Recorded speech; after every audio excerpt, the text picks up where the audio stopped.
record on my computer. Good morning, everyone. We are here with Commerce Secretary Gina Raimondo. We are so fortunate to have her here for the closing night of the Finance Festival. Secretary, thank you so much. We know you're so busy and we are so appreciative to have you spend your time with us. Everyone, we recorded this morning. The Secretary is a little bit busy, but we wanted to make sure that we had this important conversation at this critical moment for women. And we want to thank our partners at Public, Lally, and The Balance for helping to make this happen. So Secretary, I will read your bio very briefly. Gina Raimondo, she is the 40th U.S. Secretary of Commerce. She was sworn in by Vice President Kamala Harris on March 3rd, 2021.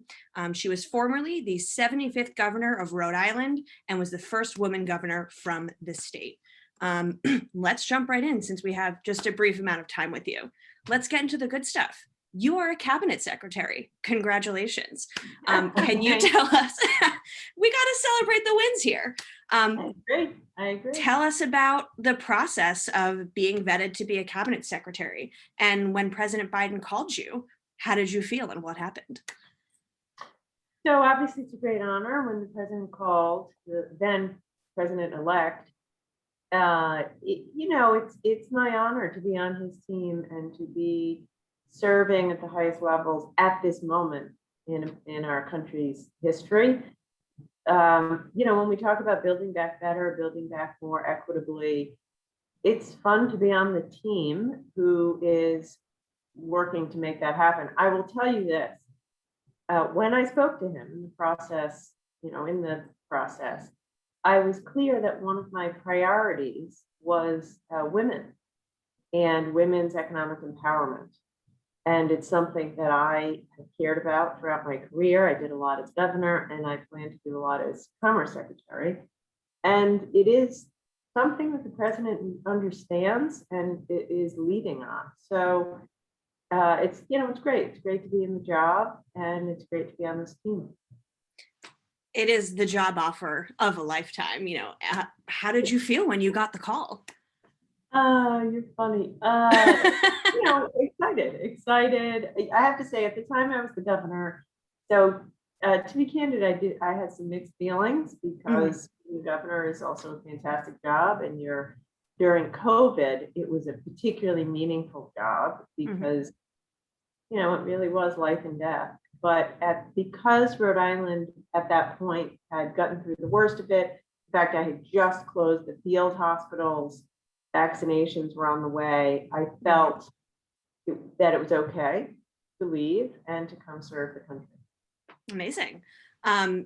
So the administration has had a very big 100 days. I believe we're on day 99 right now. So closing in. A number of bills have been introduced into Congress, including the American Rescue Plan and the American Jobs Plan. And I know you briefly talked about how working for women, especially at this moment in time, is so important.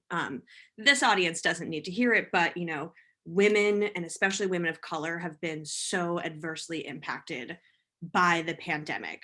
Can you talk a little bit about the specific elements of the rescue plan and the jobs plan that are addressing women and how you're working to make sure that those benefits equitably get distributed? So this is something I am so worried about. If you look at the facts and the data of how many women have fallen out of the workforce through the past 14 months of COVID, it's staggering. It's like nothing I've seen in my lifetime, and certainly in your lifetime. And we have to be serious about it to, first of all, acknowledge the problem.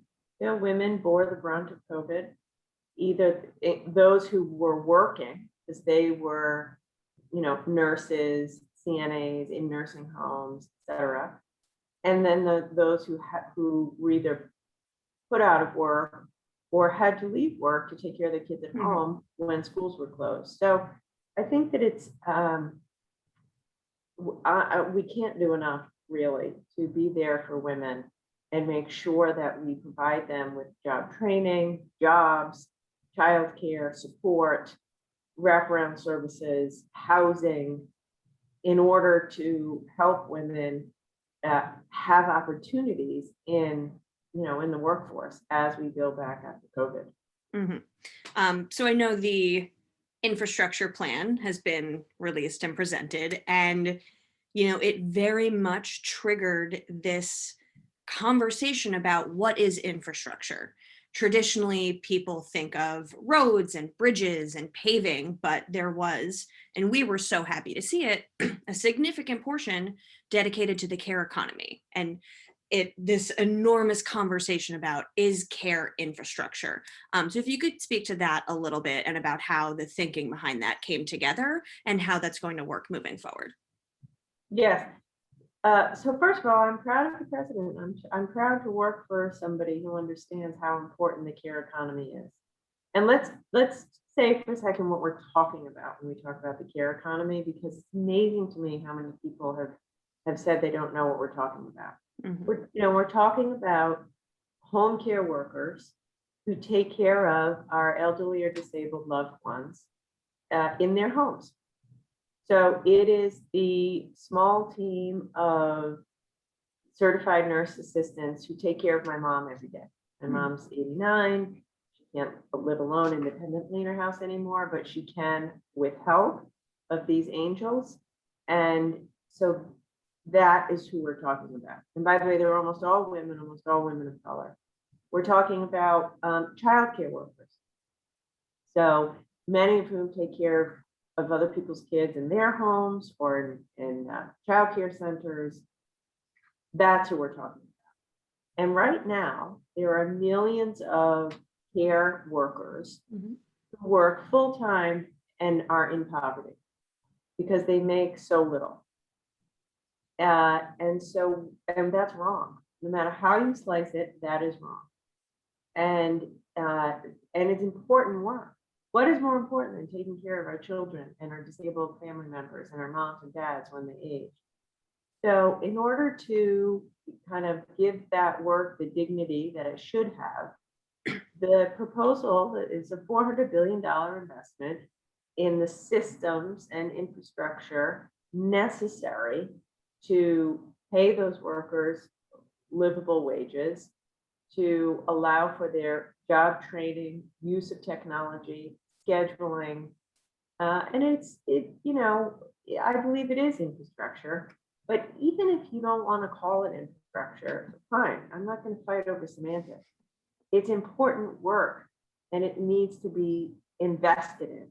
It's the fabric of our community. And I will tell you right now, having been a governor for 6 years, the long-term care systems in America are fraying.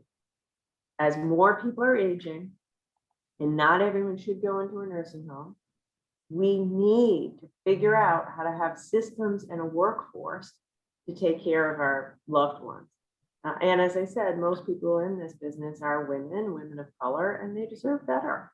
They deserve a decent wage. They deserve good working conditions. They deserve a chance to get more skills and higher pay, a career ladder, just like in every other industry, by the way. So I have religion on this topic, and I hope Congress does the right thing and passes it. Yeah, it's actually been over the past couple of years in our community. It's something we've heard from our members a lot is, I have an aging parent and I financially have to deal with that because we don't have really any affordable way in place for people to be taken care of as they age. And, again, as you said, it falls to the women, and we already are so disadvantaged because of things like the wage gap and our lack of paid leave, that then, again, we are just bearing the brunt of all of this downward pressure. For you, I guess let's kind of talk about your job a little bit. Can you kind of give us an overview of the Commerce Department? Strictly speaking, what are you guys in charge of? And what are your main goals and your mandate? So it's a vast department. It's kind of a microcosm of the whole government. Everything we do, You're like, I'm very busy. It's like broader than I realized. Fundamentally, what we do is try to improve competitiveness, improve the ability of companies in America to compete on the global stage. So there's a big component of what we do around science and technology. setting standards for new technology. There's a huge component of what we do to help businesses export, promotion of exports. By the way, facts show that women-owned small businesses don't export nearly as much as male-owned businesses. So that's an area that I want to try to level the playing field. Companies that export tend to do better and grow and higher wages. So have to help small companies and women minority-owned companies to export. We have a whole operation. You've probably heard of the National Weather Service. So it turns out that resides in commerce, along with so much having to do with fisheries and climate change is in commerce. We have the Office of Space Commerce, which is, like I'm telling you, this is a total microcosm of the entire government. Another division dealing with trade, tariffs, making sure we level the playing field for Americans. So it's an exciting job. But I've dedicated my career to really just helping people have a shot at a decent job. And that is what drives me in this job. It's amazing. Can you talk a little bit about, I know, you mentioned some of the initiatives you're working on with women in STEM. And, one thing we talk about so much is, the funding gap where, if we're only talking about VC funding, only 2% of VC funding goes to women. And we saw, for example, with the PPP loan process last year, how women generally are at such a disadvantage when they're trying to start their own businesses, as you've said. What are some of the things that are specific to women that the department is working on in general? And what are the initiatives that you are most passionate about in this space? Yeah. So prior to getting into government, I spent 10 or 11 years in the venture capital business. I sat on maybe 12 corporate boards, and I don't ever remember a time sitting on a board with another woman. And that, that hasn't changed. That was 10 years ago, but it hasn't improved that much since. And a lot of that is because it's a very network-driven culture. And that is also why women and minority-owned businesses struggled accessing PPP loans, et cetera. They didn't have a relationship with a banker, didn't have a relationship with an equity provider. And so it took me like 6 weeks to get one, and I know a lot of people. So that's interesting. That's a whole other topic. Yeah. But in any event, so we are both focused on trying to provide access to capital, with a particular focus on women and minority-owned businesses, provide grants to small women and minority-owned businesses, working with HBCUs for broadband access, just really taking an equity lens to everything that we're doing, whether it's job training, broadband technology, money in the form of grants or loans, and recognizing that women have been left behind, and actively trying to make up for that. Amazing. So you had a very long career in finance, and then you transitioned into public service. What kind of made you want to make that switch? And what are the things that you took from your experience in your old roles into your job in public service? Yeah. So I just felt that I've been so lucky, and government played a role in enabling my opportunities. Public buses, public schools. My dad went to college on the GI Bill. Public libraries. So I felt that it was time for me to give back. I had finally gotten rid of all my loans from law school and college. And I figured I was able to do service. And so that's why I ran. I think it's because of that I've been so focused on job training, credentialing.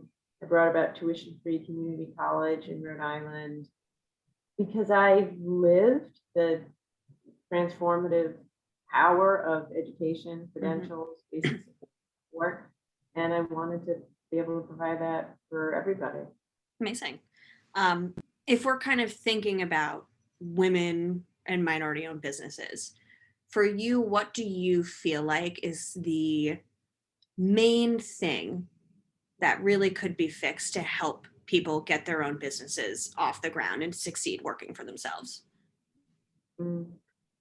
So I honestly don't think there's one thing. I think it is the whole spectrum, and it all has to happen. You know, like we need more. Tonight on his address, the president's going to call for tuition-free community college.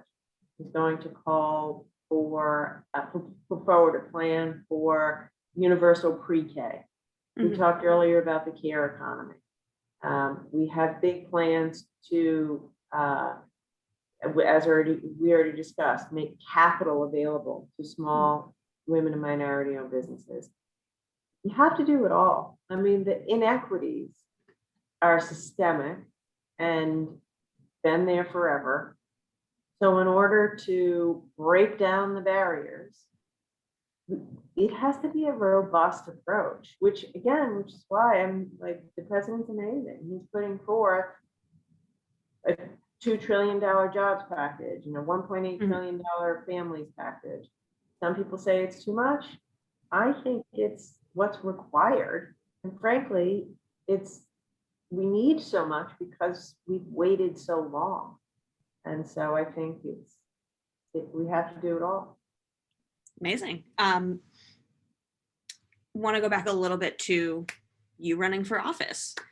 Not many women do it. And we all know that it is extraordinarily challenging to do. What were some of the challenges that you faced when you started running for public office, and how did you overcome them? It is hard. It is harder for women than men. Hands down. It's a fact.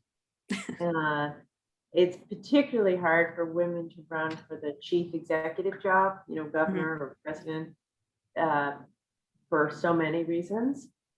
In fact, for a long time, I think there were only 2 female governors in America, or maybe 2 female Democratic governors, me and Maggie Hassan from New Hampshire. That's a problem, obviously, so few of us. So it's funny, when I first said I was going to run for state treasurer, I had zero political background. Family had never run, I had never run. And a lot of people said, you probably can't do it. You should start much lower than statewide office. And I just decided that I had something to offer. And the people of Rhode Island deserved better leadership than what they were receiving at the time. And so I went for it. And yes, it was very difficult. It was very difficult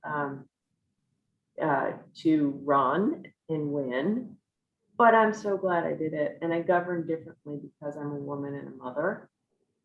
And, truthfully, first time I ran, even though people said I shouldn't, I was the top vote getter in the state of Rhode Island, got more votes than anyone who ran. I won my re-election by a wider margin than anyone in a generation. Won my first primary by 14 points. So why am I saying that? To the women who are thinking about it and who are being discouraged by others, you ought to do it because you can do it. All the naysayers, if you work hard enough, you will prove them wrong. And by the way, it will make a difference if you're in office. It makes a difference who's in office. Yeah, that was going to be my next question.